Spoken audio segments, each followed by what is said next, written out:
बिस्मिल्लाहिर्रहमानिर्रहीम। ख़वातीन और हज़रात, अस्सलाम वालेकुम।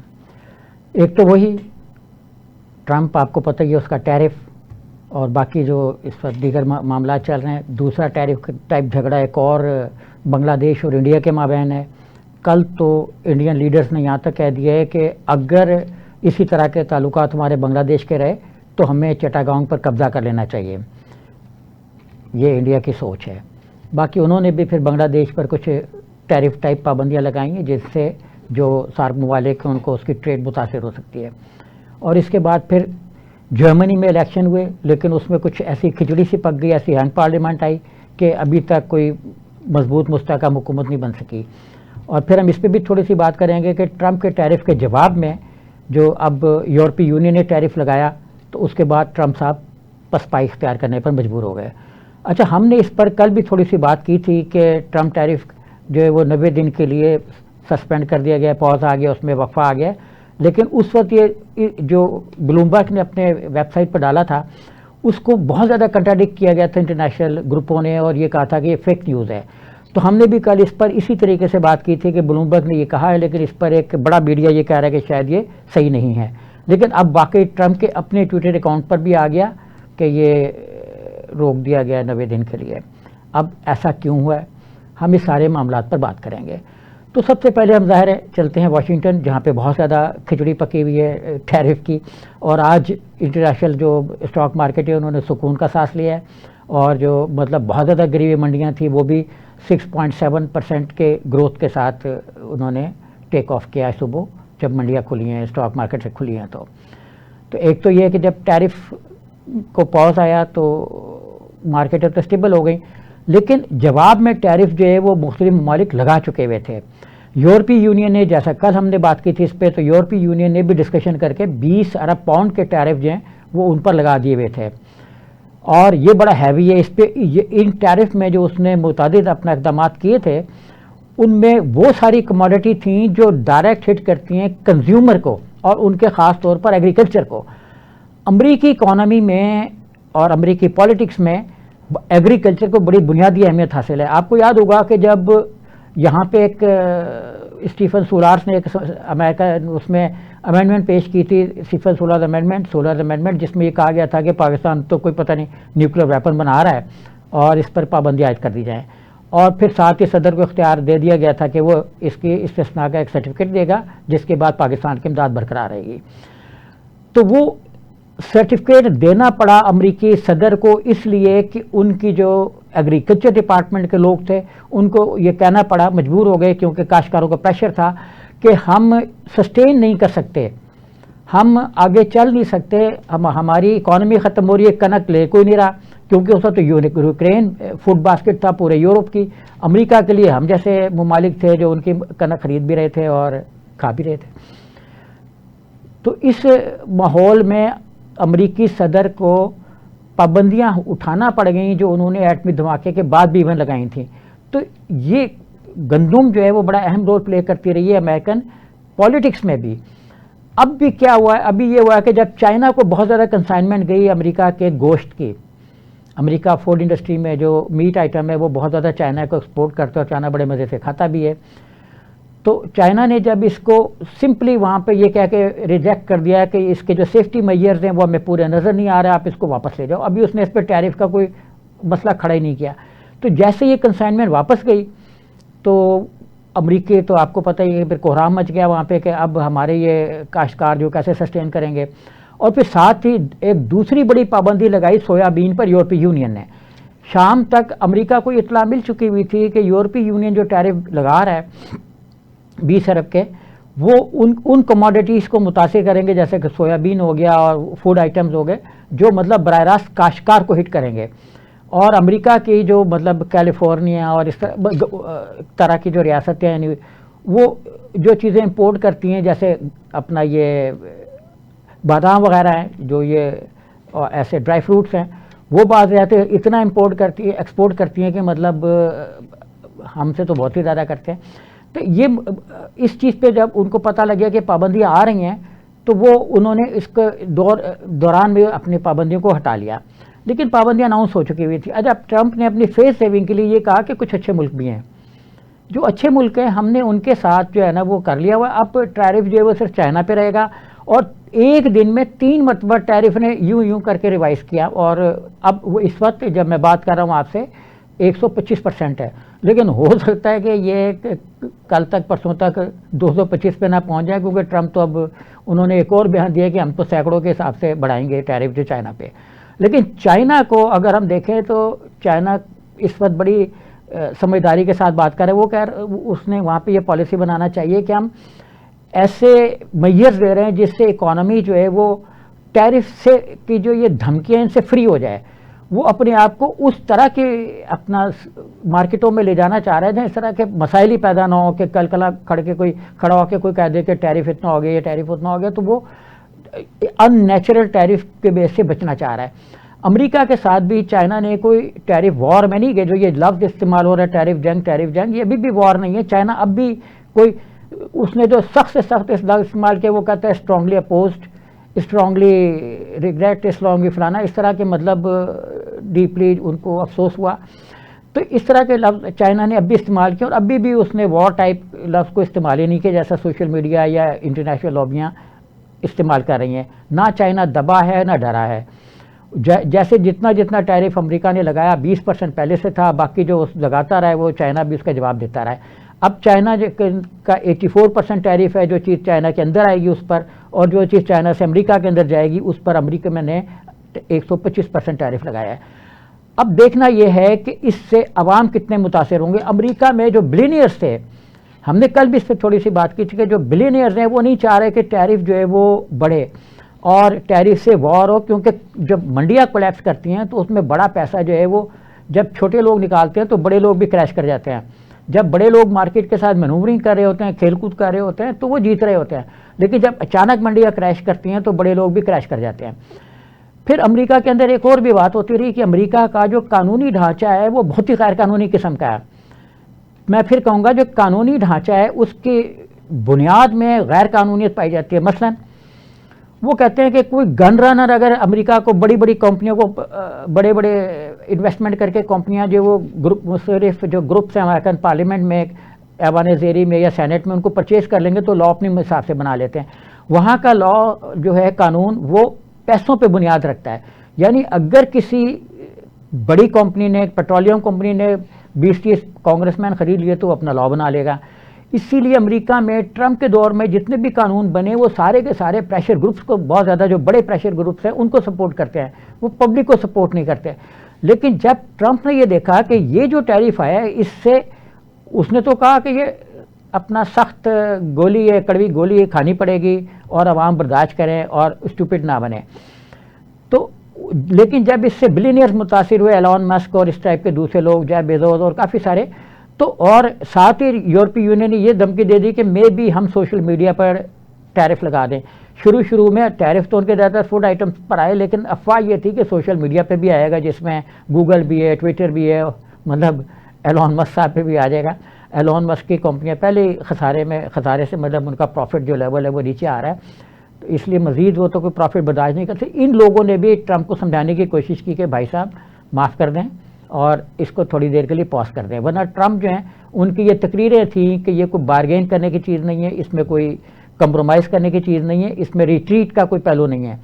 लेकिन फिर उन्होंने बारगेन भी किया, रिट्रीट भी किया, पॉज भी दिया, सारा कुछ किया। अब ये सूरत हाल है कि अमेरिका इस पे जो है वो काफ़ी डरा धमका बैठा है कि क्योंकि उसने, यूरोपीय यूनियन ने भी जवाब दे दिया है, चाइना ने भी जवाब दे दिया है, कई मामलात पर उसके जो है ना वो इस पे रिट्रीट बन गई है। अच्छा, रिट्रीट का पस मंज़र में और भी काफ़ी सारी चीज़ें हैं, काफ़ी सारी एलिमेंट्स इसलिए पाए जाते हैं कि इसमें अमेरिका के अंदर जो मसाइल पैदा हो रहे हैं उनका भी इम्पैक्ट जो है उसकी एक्सपोर्ट पर भी आ रहा है और इम्पोर्ट पर भी आ रहा है। तो इसलिए भी अमेरिका को इसमें काफ़ी सारा जो है वो देखना पड़ गया। चाइना का जो है वो इसलिए अभी स्ट्रक्चर इस अंदर, चूँकि चाइना के परचेजिंग पावर अभी भी बहुत ज़्यादा मौजूद है, उनकी जो सेविंग है वो भी मौजूद है। अमेरिकियों की सेविंग गुज़श्ता 2-3 साल में जो महंगाई आई उससे उनकी सेविंग पे काफ़ी असर पड़ा था। तो अमेरिका में बल्कि लोग तो ये भी कह रहे थे कि 2-2, 3-3 नौकरियां करके वो अपनी जानें बचाते फिर रहे थे। फिर अमेरिका में एक और जो डॉज की वजह से वो कहते हैं कि हम 8% जो लोग हैं उनको टर्मिनेट कर देंगे टाइमली। टाइम के साथ साथ, और इससे जो रेवेन्यू है वो कम हो जाएगा और हम एफिशिएंसी गवर्नमेंट की बढ़ा देंगे। और इस पर भी मतलब जो मुजाहरे शुरू हुए वो बहुत ज़्यादा हो गए उसके एलोन मस्क के ख़िलाफ़, तो वो उनको भी इसमें पसपा इख्तियार करना पड़ेगी। तो एक तरफ उन पर गुर्बत थी जो बढ़ रही थी, गुर्बत मीन जो उनकी एक अच्छी लाइफ थी वो ख़त्म हो रही थी, कमज़ोर पड़ रही थी। तो अमेरिका के पास कोई चाराकार नहीं था इससे यहाँ से पीछे हटने का, इस सारे टैरिफ से। अच्छा, अब ये कि मार्केटें स्टेबल हो रही हैं, लेकिन ये आगे इसके नतायज हमें नहीं पता कि क्या होंगे। अच्छा, अब हम थोड़ी सी बात कर लेते हैं अमेरिका और कनाडा की, जिसको वो अपनी 51वीं रियासत के तौर पे देखना चाहता है। कनाडा ने 51वीं रियासत के तौर पर जब उसको देखना चाहा, तो जब इन्होंने कहा कि स्टूपिड हैं वो लोग जो इन टैरिफ को समझ नहीं पा रहे, तो अमेरिका में एक बड़ी बहस शुरू हो गई कि स्टूपिड है कौन, और कनाडा में भी बहस शुरू हो गई और मुख्तलिफ मैगजीन्स ने, जो जराइद हैं, उन्होंने लिखना शुरू कर दिया कि स्टूपिडिटी होती क्या है। और उन्होंने एक जरीदे ने तो यहाँ तक लिख दिया कि स्टूपिड हम नहीं कह रहे, वो तो जो इंटरनेशनल जरीदे वो कह रहे हैं। उन्होंने ही अमेरिका के सदर जो हैं उनको स्टूपिड करार दे दिया कि इनमें वो तमाम अपना नफ्सियाती एलिमेंट्स पाए जाते हैं, वो जो एक रुझानात हैं जो किसी को स्टूपिड बनाते वो इनमें हैं। जो स्टूपिड होता क्या है, ये तो ज़ाहिर है एक नफ्सियात के टर्म में, इसमें माहिरीन नफ्सियाती बता सकते हैं या जो भी इसके माहिरीन हैं वो बता सकते हैं कि स्टूपिडिटी होती क्या है। लेकिन इस पर भी बहुत ज़्यादा बहस एक शुरू हो गई है। अच्छा, अमेरिका के अंदर ही एक इससे हट के हल्का सा मामला जो आज ही मंजरेआम पे आया है, मेरा ख्याल है आपको बता देना चाहिए। वो ये है कि जो बराक ओबामा अमेरिका के 2 दफ़ा सदर मुमलिकत रहे और उनके दौर में ये कहा गया कि वाइट हाउस ब्लैक हाउस में कन्वर्ट हो गया, जो वहाँ की वाइट एक नस्ल थी उसने समझ लिया कि शायद यहाँ पे कालों की हुकूमत आ गई है, स्याफामों की हुकूमत आ गई है। अच्छा, अब उनकी मिशेल ओबामा के साथ बड़ी लंबी लाइफ थी, एक अच्छा खासा उनका कैरियर था, वो अब ख़त्म हो गया, जो शादीशुदा कैरियर। और मिशेल ओबामा अब ये चाह रही हैं कि वो उनसे अपनी लाइफ अलग कर लें, और उन्होंने एक अपने पॉडकास्ट में ये बयान दिया है कि अगर अब हम जुदा नहीं होंगे तो कब होंगे, इतनी तुम्हारी उम्र हो गई है, मतलब 60-61 बरस की तो वो भी हो गई हैं, ओबामा भी इससे कोई 2-1 साल ज़्यादा होंगे, कुछ कम उम्र भी लिखवाई होगी। तो अब इस मरहले पर वो कहती, उनका ये मानना है कि मैं कब तक, लोग उन्होंने डायरेक्टली तो बहुत सी बातें नहीं की, बहुत सी बातें उनकी इधर उधर करके जा रही हैं जो शायद मतलब फिट ओबामा पे किया है कि मसलन किसी भी एक ऐसे पर्सन के साथ रहना जो है वो कितना ऐसा कोई रह सकता है, डिसअपॉइंटिंग पर्सन के साथ रहना कितने ऐसे तक रहा जा सकता है, कैसे रह सकता है, इस तरह के। तो अब डिसअपॉइंटिंग पर्सन जो वो कौन है, मे बी के ओबामा हो, मे बी कोई और हो। तो उन्होंने ऐसे इनडायरेक्टली कुछ जुमले कहे हैं जिनका मतलब ये है कि अब वो इंडिपेंडेंटली फैसले करना चाहते हैं और उनके पास आगे 20 साल होंगे, क्योंकि अमेरिका में एवरेज एज 80+ ही है, तो 20 साल होंगे, 21 साल होंगे। तो अगर अब वो फैसला नहीं करेंगी तो कब करेंगी? यानी अमेरिकियों के जहन में ये है कि उन्हें कुछ फैसले बिल्कुल इंडिपेंडेंटली और सिंगल पेरेंट फैमिली के तौर पे भी करने चाहिए। उनके 2 बच्चे हैं जिनका वो ध्यान शायद उन्होंने इसी तरफ दिया है कि मैंने अब इनके बारे में फ़ैसले करने हैं। तो हम देखते हैं कि इसका बाज़ाब्ता ऐलान कब होता है। अभी तो उन्होंने वैसे एक कहा है ना कि हम अलग हो रहे हैं, इन अफवाहों की तरवीज के जो कुछ अरसे से इस मार्केट में फैली हुई थी। तो अब हम ख़वातीन से बात करेंगे थोड़ा सा अमेरिका के टैरिफ के साथ जो चाइना ने एक अपना स्ट्रेटजी इख्तियार की, उसके बग़ैर ही, मतलब टैरिफ के बग़ैर, वो ये कि उसने अमेरिका को उन मादनियात की इंपोर्ट रोक दी जो अमेरिका के फ्यूचर की इंडस्ट्री के लिए बड़ा ज़रूरी हैं, डिजिटल इकॉनमी के लिए और इस तरह की चीज़ों के लिए बहुत ही ज़रूरी हैं, उन पर उसने पाबंदी लगा दी। और इसमें चाइना वर्ल्ड लीडर है। अच्छा, अब जब उनकी उसने एक्सपोर्ट रोक दी तो अमेरिका के अंदर जो एलोन मस्क हैं, जो मतलब एरोप्लेन और अपना स्पेस इंडस्ट्री में जा रहे हैं, उस पर बड़ा फ़र्क पड़ गया। तो ऐसी जितनी भी उनकी फ्यूचर की इंडस्ट्रीज़ हैं उनको मुतासिर करने के लिए उसने उनकी ट्रेड रोक दी। तो इसलिए भी जो है अमेरिका झुका। तो इसके पस मंज़र में ये भी था कि जो चाइना की अपना एक्सपोर्ट थी वो वहाँ से ख़त्म हो गई। और मिनरल्स जो है ना, मैं अपने कई जगहों पे ये कह चुका हुआ हूँ कि फ्यूचर जो है ना वो मिनरल्स का है। और जहाँ जहाँ भी अगर जब जहाज़ ट्रैवल करते हैं, कोई बड़ा जा रहा होता है लीडर जो वॉर इंडस्ट्री से ताल्लुक़ रखता हो या कोई ज्योग्राफी से या कोई अपना इकोनॉमिक्स से, तो वो स्टडी कर रहा होता है, देख रहा होता है कि कहाँ कहाँ दुनिया में किस किस एरिया में और मिनरल्स मौजूद हैं। रिच मिनरल एरिया जो है वो बहुत ज़्यादा जंगों का बन सकता है, तसादुम का रीजन बन सकता है जहाँ जहाँ मिनरल्स पाए जाते हैं, क्योंकि ये लोग मिनरल्स के लिए जो है ना बहुत ज़रूरी तो है फ्यूचर इंडस्ट्री के लिए, और मिनरल्स को हर मुल्क जो है वो सिक्योर करना चाह रहा है। अमेरिका अपने मिनरल्स को सिक्योर करना चाह रहा था पहले यूक्रेन में, लेकिन नहीं कर सका, यूक्रेन ने अपने मिनरल देने से इनकार कर दिया। चाइना के साथ उसके बड़ी अच्छी इक्वेशन चल रही थी, लेकिन चाइना के साथ टैरिफ की जो उसने वन साइडेड वॉर थी उसमें उसको इतना नुकसान हो गया कि वो मतलब इसको सस्टेन नहीं कर सका, और चाइना ने उन 6-7 मिनरल्स की जो एक्सपोर्ट है उसको रोक दिया।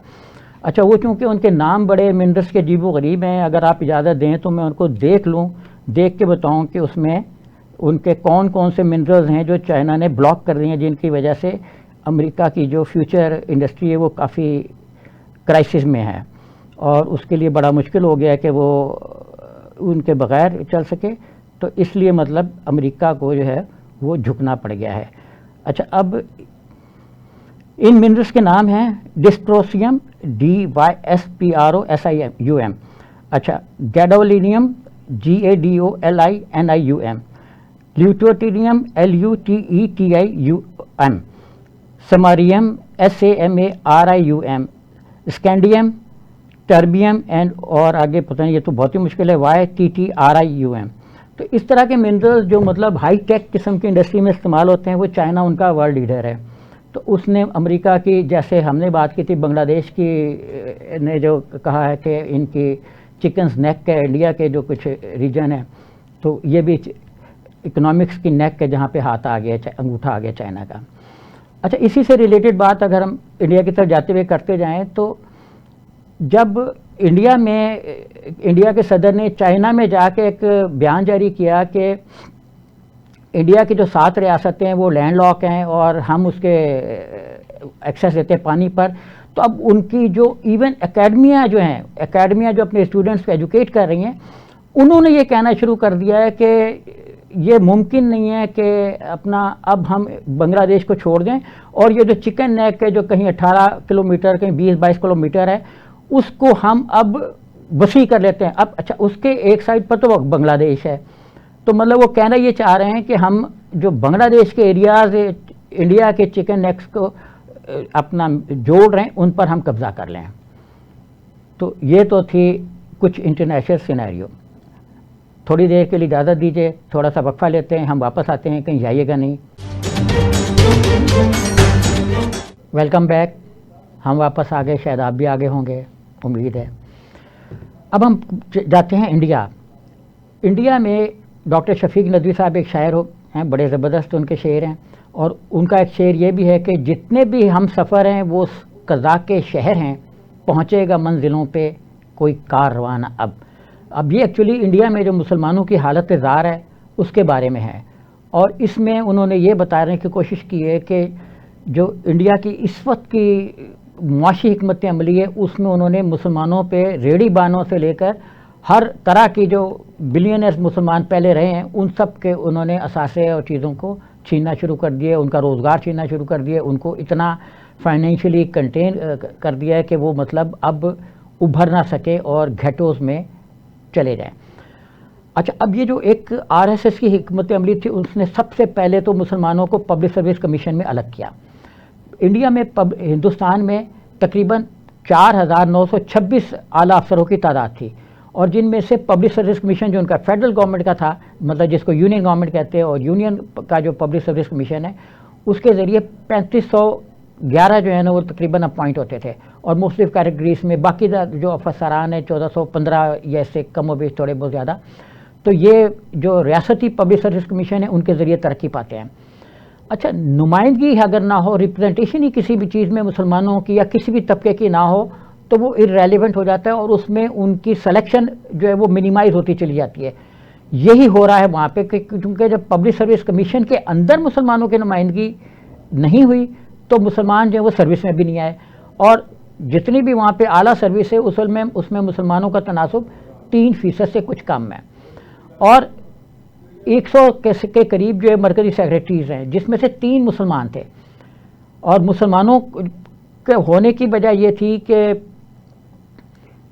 ये जो मिडिल ईस्ट के मुल्क हैं ये मुसलमानों को ही एक्सेप्ट करते थे एज ए एम्बेसडर, क्योंकि वो उनके साथ बेहतर तौर पे इक्वेशन कर लेते थे। बाकी तो वो मना तो किसी को भी नहीं करते, लेकिन इक्वेशन बेहतर हो जाती है, उनकी तकरीबात में जाना, उनके साथ मेल मिलाप बेहतर तौर पे हो सकता था। तो इस वजह से जो है ना वो मुसलमान जो हैं वहाँ पे यूनियन गवर्नमेंट में ऊपर आ गए, जिनमें आज से कोई 1 साल पहले जो है वो नवीद मसूद थे, सराजुल हसन थे और अफजाल अमानुल्लाह थे। लेकिन इनके पास भी जो वजारतें थीं वो ऐसे ही थीं जो मतलब ना होने के बराबर वजारतें हों, और इनके जो वज़ीर थे वो कट्टर हिंदू थे, ताकि मतलब वो बैलेंस कर सके मुसलमान को। अच्छा, रियासती पब्लिक सर्विस कमीशन में और जो उनका यूनियन का पब्लिक सर्विस कमीशन था उसमें मुसलमानों की नुमाइंदगी जो है वो ना होने के बराबर थी। मरकज़ में तो एक भी नहीं था। रियासती जो पब्लिक सर्विस कमीशन थे उसमें कहीं कहीं जो है ना वो एक आधा कोई मुसलमान हो जाता था, बाकी कोई नहीं होता। अच्छा, उत्तर प्रदेश जहाँ मुसलमानों की बहुत ज़्यादा आबादी है, मुख्तलिफ सर्वे तो अभी हुई नहीं, और इंडिया ने अब डाटा को इस तरीके से बनाना शुरू कर दिया, को बताते ही नहीं है कि असल में ये हैं कैसे, मतलब कितने जो हैं वो उनकी जो डेमोग्राफी है वो क्या है। डेमोग्राफिक जो इंडेक्सेस हैं वो उन्होंने बताना बंद कर दिए हैं। तो ये हम सिर्फ नामों से अंदाज़ा लगा रहे हैं कि इतने मुसलमान हो सकते हैं नाम से, लेकिन चूँकि जो बाज़ गैर मुस्लिम हैं जैसे कादियानी हैं वो भी नाम मुसलमानों वाले रख लेते हैं, तो हो सकता है उसमें वो हों। अच्छा, उत्तर प्रदेश में जब से योगी आदित्यनाथ साहब चीफ मिनिस्टर बने हैं उन्होंने एक आधे जो पहले थे उन सबको निकाल दिया हुआ है, और 9 जो उनके हैं मेंबर उनमें से एक भी मुसलमान नहीं है। अच्छा, इसी तरीके से जो उत्तराखंड का पब्लिक सर्विस कमीशन है जहाँ पे मुसलमानों की तादाद मुनासिब है, उसके 6 अरकान हैं, उसमें मुसलमान 0 है। अच्छा, जम्मू और कश्मीर का पब्लिक सर्विस कमीशन जो बहुत ज़रूरी है, जहाँ पे मुसलमानों का होना, उनकी आबादी जो है वो सारी मुसलमानों की अक्सरियत है, उसके 9 अरकान हैं और उसमें से ज़्यादातर जो हैं वो हिंदू हैं, और चेयरमैन जो है वो भी उनका हिंदू है। इसी तरह बिहार में पब्लिक सर्विस कमीशन जहाँ पे मुसलमानों की आबादी 11-12% है, मोस्टली सर्वे में इससे कम ज़्यादा होती है, लेकिन कोई एग्जैक्ट फिगर अब आ ही नहीं रहा, तो 15-20 साल पुराने फिगर ही चल रहे हैं आबादी के। तो उसके भी 7 मेंबर थे। एक इम्तियाज़ किरमानी साहब थे, वो भी शायद जब तक आप ये प्रोग्राम देखें तो रिटायर हो चुके हों, क्योंकि लेटेस्ट फिगर जो है ना वो नहीं है। मैं भी जो बात कर रहा हूँ वो 23-24 किसी का डाटा 23 का है, किसी का डाटा 24 का है, उसके रेफरेंस से कर रहा हूँ। 25 का डाटा जो है वो अभी उनके भी कमीशन के वेबसाइट्स पर अपलोड नहीं है। इसी तरह केरला जहाँ पे मुसलमानों की बड़ी अच्छी खासी मुनासिब तादाद है, वहाँ मतलब उन्होंने जो चीफ मिनिस्टर ने सपोर्ट किया था, और चेयरमैन पब्लिक सर्विस कमीशन जो है एक दौर में मुसलमान रहे हैं एच मोहम्मद इस्माइल, इसके बाद मेंबर भी रहे हैं अब्दुल समद और S.A. सैफ, तो इनको मिला के कुल 3 थे। अच्छा, गुजरात आपको पता है जहाँ पे गुजरात मॉडल ही चल रहा है पूरे मुल्क में, जहाँ पे बहुत भयानक फसादात हुए थे और मुसलमानों का बड़ा कत्लेआम हुआ था। 3-4 हज़ार मुसलमान बाज़ रिपोर्टों के मुताबिक और सरकारी दस्तावेज़ के मुताबिक 1000 से 2000 तक मुसलमान शहीद हुए थे। तो गुजरात के पब्लिक सर्विस कमीशन में 7 अरकान में से मुसलमान 0 हैं। महाराष्ट्र में मुसलमानों की बड़ी मुनासिब तादाद है, वोट बैंक है, लेकिन उसके भी जो 5 है उसमें मुसलमान कोई नहीं है। तो बंगाल पब्लिक सर्विस कमीशन जहाँ पे ममता बनर्जी उन्होंने भी कमाल के काम किया था कि उन्होंने सीटें खाली रखी थी और मुसलमानों को रखे ही नहीं। अच्छा, अब हम आ जाते हैं एजुकेशन सिस्टम में। अगर किसी भी इदारे में कि उसका हेड या हेड के नीचे डीन या डीन के नीचे जो HODs हैं वो सपोर्टिंग होंगे, तो फिर आगे एजुकेशन के लिए बेहतर हो जाती है, रास्ते खुलना शुरू हो जाते हैं। तो जिस वक्त मैंने सर्वे किया 2-3 महीने पहले, अभी भी कम बेश वही सूरत होगी कि वाइस चांसलरों की वहाँ पे उस वक्त अपॉइंटेड तादाद थी 496। इन 496 में से सिर्फ 32 जो है ना वो OBCD थे और 6 शेड्यूल कास्ट थे, और मुसलमान जो हैं वो जो इनकी जैसे 1-2 यूनिवर्सिटियाँ हैं, अलीगढ़ यूनिवर्सिटी इस तरह की, वहाँ पे मुसलमान थे, बाकी जो है ना वो नहीं थे। अच्छा, इसी तरीके से जो जुलाई 21 में 12 वाइस चांसलर की मोदी के दौर में तकरीरी हुई, जिनमें सिर्फ एक मौलाना आज़ाद यूनिवर्सिटी के जो थे सैयद ऐन उल हसन वो मुसलमान थे, बाकी और कोई नहीं था। बाकी तमाम यूनिवर्सिटियों के जो थे, हत्ता कि जिसमें central university of Jammu and Kashmir, central university of Hyderabad, central university Karnataka, central university of Bihar तो वो इलाके जहाँ पे मुसलमानों की मुनासिब अक्सरियत थी, वहाँ पे भी जो है वाइस चांसलर मुसलमान ना रखे गए, ना प्रो वाइस चांसलर रखे गए। इवन जो डीन है वो भी मुसलमान ही थे। मुसलमानों से ज़्यादा नुमाइंदगी तो सिखों और मसीहों की थी वहाँ है, मतलब इन इदारों में। तो जो जितनी भी मतलब मुसलमानों की तरक्कियाँ थीं, जितने भी मुसलमान वहाँ पे एजुकेशन सिस्टम में या किसी और इदारे में आए, वो अब वहाँ से पस मंज़र में जाते जा रहे हैं। और अभी जो इन्होंने ये जो वक़्फ़ बिल लाए हैं, इसके ज़रिए से वो उन मुसलमानों की यूनिवर्सिटियों की ज़मीनों को छीनेंगे जो मुसलमानों ने या किसी ने किसी दौर में वक़्फ़ की थी, क्योंकि कहेंगे कि आप सर्टिफिकेट लाओ जायदाद का। वो तो कहीं जल गई होंगी, जो इतने फसादात होते रहे होंगी भी नहीं, और वो मानेंगे भी नहीं। अगर हो भी गई तो मानेंगे भी नहीं, क्योंकि एक चर्च के साथ ऐसा हुआ कि वो अपनी जायदाद लेके गए कि ये हमारे प्रॉपर्टी के पेपर्स हैं, तो SHO ने पेपर फाड़ दिया, उसने कहा कहाँ है पेपर। इस तरह की भी सिचुएशन रहती है। अब जैसे पहले वहाँ पे मुसलमान बिलियनर्स पैदा होते रहे, अब कोई नहीं होगा। अब तो मुसलमान वो होंगे जो हैंड टू माउथ होंगे। तो यही वजह है कि 190 ममालिक की फहरिस्त में हिंदुस्तान जो है वो पहले तो था 142वें नंबर पर, और मोदी के दौर में जो है ना वो 75 पॉइंट्स की कमी हो गई, और वो गिर कर जो है ना वो 63वीं पोजीशन पर आ गया। तो कौमी धारे से जो मुसलमानों के निकालने का अमल है वो इतनी तेज़ी के साथ जारी है कि मतलब बयान से बाहर है। अच्छा, इसी में वो जो है ना वो जो टेक्निकल एजुकेशन है उसमें भी मुसलमानों को पीछे धकेलना चाह रहे हैं, क्योंकि उनको मालूम है कि टेक्निकल एजुकेशन के बाद मुसलमानों के लिए रास्ते खुल जाते हैं मिडिल ईस्ट के, और बहुत ज़्यादा मिडिल ईस्ट जाना शुरू हो गए, जिसको रोकने के लिए उन्होंने कहा कि जी टेररिस्ट मिडिल ईस्ट जा रहे हैं, जो फिल्म भी बनी वहाँ पे, जिस पे बाद में फिर वजाहतें भी करना पड़ी, लेकिन बहरहाल वो फिल्म वहाँ पे चल गई। कोर्ट ने थोड़ी सी पाबंदियों के साथ फिल्म को रिलीज़ करने का दे दी इजाज़त। तो एक किताब लिखी इमरान अहमद सिद्दीकी और जेरमी सी ब्रुक ने। किताब का टाइटल है पीपल विदाउट हिस्ट्री, इंडियाज मुस्लिम घेटोस। अच्छा, अब अगर आप देखें तो वो इलाके जो जिन्हें आबाद ही किया था हिंदुस्तान के मुग़ल बादशाहों ने, हिंदुस्तान के मैंने इसलिए कहा है कि उनके रूट्स ही हिंदुस्तान में थे। औरंगज़ेब करते रहते हैं, लेकिन औरंगज़ेब तो पैदा भी वहाँ हुए और उनकी इंतकाल भी वहीं हुआ, उनकी कब्र भी वहीं पे, मज़ार भी वहीं पे है। तो जितने भी मतलब इस किताब में जो रिसर्च की गई, वो उसने ये बताया कि मुसलमान जो हैं उनको मुआशी पसमानदगी की दलदल में धकेलने के लिए जो है वो फसादात किए जाते हैं। फसादात में मुसलमानों की जायदादों को आग लगाई जाती है। हज़ार मकानों से शोले उठते हुए देखे गए, जिसको बुझाने के लिए ना फायर ब्रिगेड आ सकी, ना इन मकानात को जलाने से रोकने के लिए पुलिस आ सकी।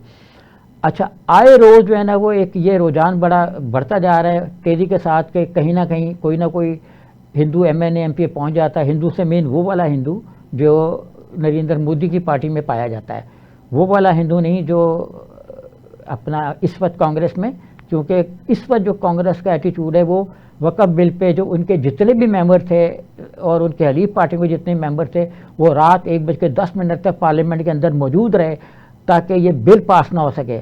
और ये उनकी बड़ी हिम्मत थी कि वो रात 1:10 तक मुसलसल बहस करते रहे। वो तो एक, जब किसी ने बगैर किसी दलील के फैसला करना हो तो वो तो इसी तरह करते जैसे इंडिया में हुआ है। तो ये चीज़ें जो है ना, ये इंडिया में मुसलमानों को घेटों के साथ, घेटोज़ में मुंतकिल किया जा रहा है, तंबुओं में मुंतकिल किया जा रहा है। तो इसीलिए किया जा रहा है ताकि एक तरफ तो अपनी जायदादों को खो दें, दूसरी तरफ अपनी पॉलिटिकल स्ट्रेंथ खो दें। पॉलिटिकल स्ट्रेंथ को ऐसे खो देंगे कि जब कहीं फसाद होता है, लोग वहाँ से शिफ्ट होकर कहीं और जाते हैं, तो उनका वोट नहीं बनता। 3.5-4 करोड़ वोट उत्तर प्रदेश में मिसिंग हैं। अभी जब दिल्ली में इलेक्शन हुए हैं तो दिल्ली में मुसलमानों के हल्के में भी मुसलमान कैंडिडेट इसलिए हार गए कि वो उनके वोट ही, जब ये दिल्ली में 2019 में फरवरी में जब मुस्लिम कार्नेज हुआ तो बहुत सारे मुसलमान वहाँ से भाग गए, उनका वोट बैंक ही ख़त्म हो गया। तो ये चीज़ वो कर रहे हैं। तो मुस्लिम जो इसी हवाले से एक रिपोर्ट आई थी, नेशनल हॉकर्स एसोसिएशन है, हॉकर्स मतलब ये जो रेडी बान है, उन्होंने एक रिपोर्ट दी कि बजरंगी मतलब वो जो पार्टियां वहाँ पे बनी हुई इस तरह की, वो हॉकरों पर हमले कर रही हैं और उनको वो मतलब रोक रही हैं, उनकी सेल को रोक रही हैं। तो जिसकी वजह से जो है ना वो 46% मुसलमान जो हैं वो अनएम्प्लॉयड हो गए, मतलब वो जो छोटा बिजनेस करते थे उससे भी वो पीछे चले गए हैं। तो मतलब ये है कि जो जो कुछ भी है वो इंडिया में एक इस तरह से मुसलमानों को मुआशी पसमानदगी की दलदल में धकेला जा रहा है। अच्छा, अगर हम इसी को एक और लें तो एक और बुक आई इसी हवाले से, नील माधु की। अच्छा, उनकी किताब का भी टाइटल यही है कि outsider narrative, Muslims in India, India's Bihar fear Assam repeat, कि जो कुछ आसाम में जो हरकतें हुई, जैसा कि वहाँ पे मुसलमानों से नेशनलिटी छीन ली गई, वहाँ मतलब तकरीबन 18-19 लाख मुसलमानों से नेशनलिटी छीन ली गई, जिसमें एक साबिक सदर की फैमिली भी शामिल है। जो मुसलमान थे वो उनकी फैमिली से भी शहरियत छीन ली गई। तो ये मतलब जो है ना वो सिचुएशन बिहार में ला रहे हैं। तो जो मुसलमान जहाँ पे मतलब 5-6% से 20-22% तक है, उन्होंने उन रियासतों को ज़्यादा टारगेट बनाया हुआ है, और दिल्ली को भी टारगेट बनाया हुआ है, क्योंकि उसका जो प्राइम लोकेशन है वहाँ पे गरीबों के इलाके कायम है। अच्छा, इसी तरीके से उन्होंने उत्तर प्रदेश को टारगेट बनाया हुआ है, जहाँ के प्राइम लोकेशंस पे घटोस बनी हुई हैं, और वो मतलब अब उन्होंने देने का फ़ैसला किया जो वहाँ के 2 बिलियनियर्स हैं उनको। तो अब जो कच्ची आबादियाँ वहाँ से भी मुसलमानों को बेदखल करेंगे। अभी आप देखें कि जो सर्वे आया उसमें यह था कि मुकाबले के इम्तहान में मुसलमानों को बैठने नहीं दिया जा रहा, और किसी इम्तहान में 1.9% मुसलमान बैठते हैं और किसी में 2.4%, जबकि उनका हिस्सा जो है कम से कम 14% होना चाहिए। तो 2-2.5% से कम मुसलमानों का पब्लिक सर्विस कमीशन में बैठना इस चीज़ की अलामत है कि उनकी रिप्रेजेंटेशन जो है वो मुख्तलिफ जगहों पे कम हो रही है। अभी आप देखें कि जो रेलवे है वो बहुत बड़ा इदारा है उनका, उसमें तकरीबन कोई 14 लाख के करीब थे, जिसमें से मुसलमानों की तादाद आप गैस कीजिए कितनी थी, 64,000। अब इतनी बड़ी उसमें इदारे में इतने कम मुसलमान, और अगर हम देखें कि अच्छे उहदों पर कितने, ज़्यादातर मुसलमान वहाँ पे 3-4 दर्जे की नौकरियाँ कर रहे हैं, कोई स्वीपर है, कोई हेल्पर है, कोई मतलब ऐसे छोटे मोटे काम कर रहा है। अच्छा, वहाँ का जो मुस्लिम समाज है उसका एक और प्रॉब्लम ये है कि वो सेल्फ एम्प्लॉयड है बहुत ज़्यादा, कि मतलब गवर्नमेंट की जॉब के दरवाजे उन पे बंद हो गए, जो वो रेहड़ियाँ लगा सकते थे वो भी छिन गई।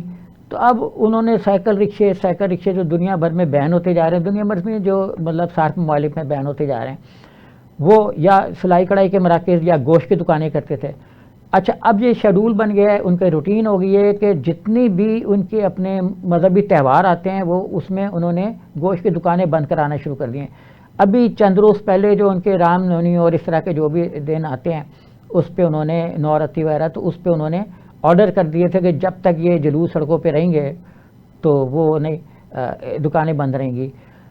अब इंडियन मज़हब और कल्चर कुछ ऐसा है कि उसमें सड़कों पर जितने भी मजहबी उनके त्यौहार हैं वो सड़कों पे ही होते हैं, जुलूस ही निकलते हैं, और जुलूस ही जो है ना वो निकल के तो कहीं वो किसी भगवान को समुद्र में, दरिया में, नहर में कहीं उसका अंजाम जो वो वहाँ पे होता है, वहाँ पे फेंकते हैं, बहा देते हैं। तो ये मतलब इस तरह के उनके जुलूस हैं।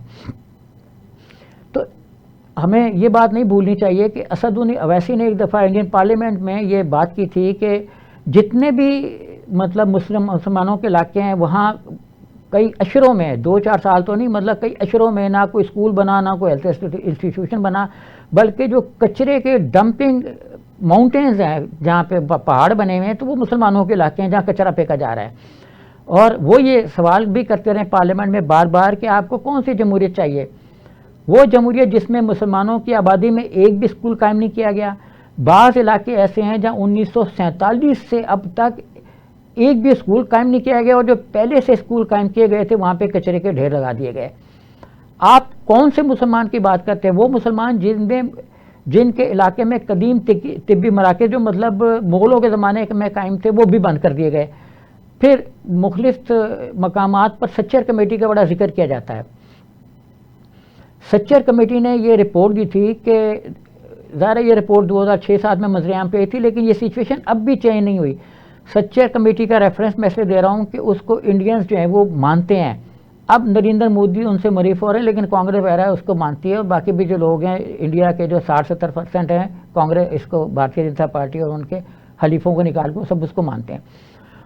उसने अपनी रिपोर्ट में ये कहा था कि मुसलमान बच्चों के दाखिलों का तनासुब 5% है, यानी जो 14% मुसलमान हैं उनके सिर्फ 5% बच्चे दाखिल होते हैं, यानी उनमें शरह खानगी वैसे ही मतलब 1/3 रह गई है।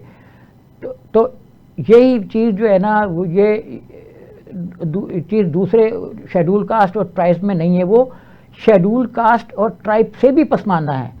यानी मुसलमान जो हैं वो शेड्यूल कास्ट और ट्राइब से भी पसमानदा हैं।